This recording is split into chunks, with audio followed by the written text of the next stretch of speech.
soon.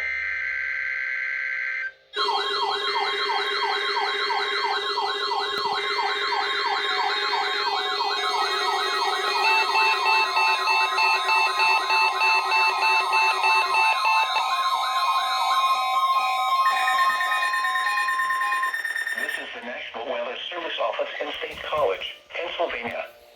The tones you just heard were a test of the specific area message encoding and tone alert systems.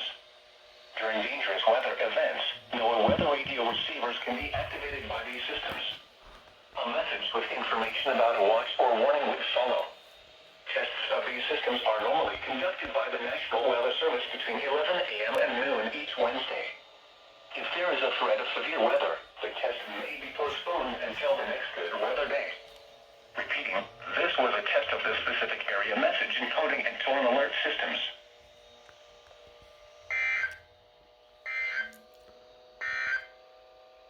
The 8 to 14 day outlook. For more